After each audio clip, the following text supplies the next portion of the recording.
नमस्कार। आयोग मंडल का इंतजार अभी लंबा चलने वाला है।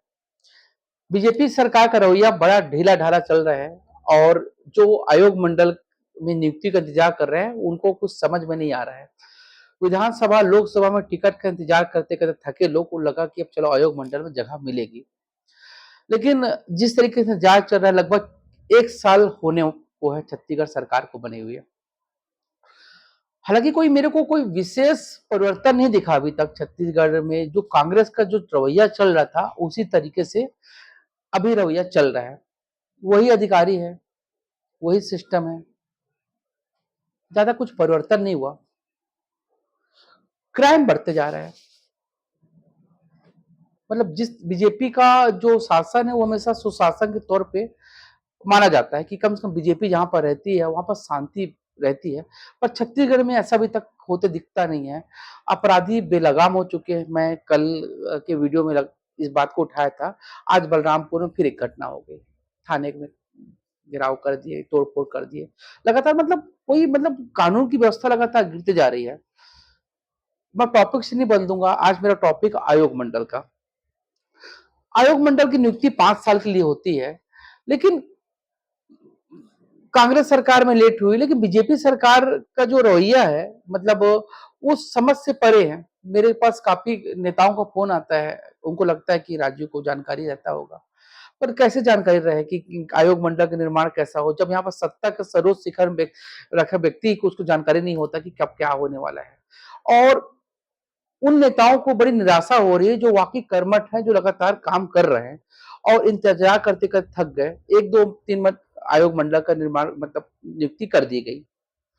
पता नहीं क्यों की गई। अरे भाई, सब करना था, सबको एक साथ करना था। और एक दो करने के बाद छोड़, जैसे अब एक दो किए तो उसको क्यों किए हो, ये भी समझ नहीं आ रहा है।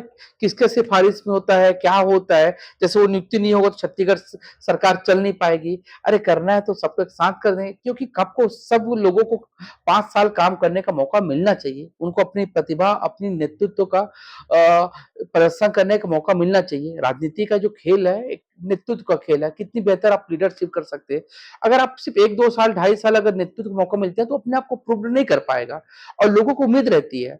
लेकिन अगर आप लगातार आपका रवैया ढीला रहेगा तो ये कहीं ना कहीं असंतोष हो रहा है और दिख रहा है। असल में कोई सामने नहीं बोलता, लेकिन असंतोष पनपते जाता है और इंतजार अगर लंबा होगा तो कहीं ना कहीं नुकसान उसका उठाना पड़ता है। अगर आपकी सोच है कि नगरीय निकाय चुनाव होने वाला है, अगर हम किसी आयोग मंडल निर्माण कर देते हैं तो बहुत लोग नाराज होंगे। ये भी आपकी सोच हो सकती है। एक हद तक आपकी सोच से सहमत हो सकता हूँ। लेकिन दूसरी ओर से 5 साल अगर का कोई मंडल गठन किया जाता है तो आप समझिए ना, चार मतलब 1 साल तो ऐसे ही बीत गया। 1 साल तो लगभग बीतने वाले हैं। फिर आप नगरीय निकाय चुनाव को अगर इंतजार करते हो तो आप जनवरी फरवरी पहुंच ही जाएगा। उसका कैसे करोगे, तो मतलब लोगों को मौका नहीं मिल पाता है। तो ज्यादा बेहतर है कि बीजेपी आयोग मंडल का जो गठन है उसको कर दिया जाए। लोगों को अपना काम करने का तरीका मिले, वो अपने आप को प्रूव कर सके। दूसरी ओर छत्तीसगढ़ में जो ब्यूरोक्रेसी का राज चल रहा है, ब्यूरोक्रेसी का जो दबाव चल रहा है उसको कम करना पड़ेगा। अब हाउस को कौन चला रहा है, हाउस को कौन चला रहा है, आज ये भी बात होने लग गई है कि भाई सब बहुत लोगों का नाम आता है कि बहुत। हालांकि हर सरकार में ब्यूरोक्रेसी का ही कब्जा रहा। रमन सिंह सरकार में हो या मतलब इनसे पहले भूपेश बघेल सरकार में हो या आपके सरकार में, इस छत्तीसगढ़ में ब्यूरोक्रेट्स का कुछ चंद लोगों का कब्जा रहा है। वो अपने हिसाब से सरकार चलाते हैं और सरकार नाराज हो जाती है।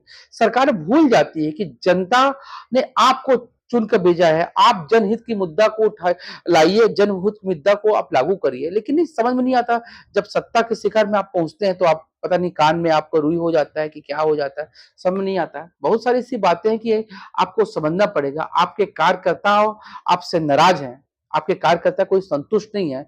आप अपनी रिपोर्ट, आपके पास तो पूरी सिस्टम है, आप पूरे सर्वे टीम है, आपके पास पूरा सिस्टम बना हुआ है। आपको समय समय पे जनता की नब्ज को टटोलना पड़ेगा। बहुत तेजी से समय बदलता है। 1 साल निकल गया, 4 साल के बाद आप किस स्थिति में रहेंगे। क्योंकि मैं आज बड़े दावे से कहता हूं, जो आज स्थिति है, अगर आज चुनाव होता है तो आप दौड़ में नहीं है।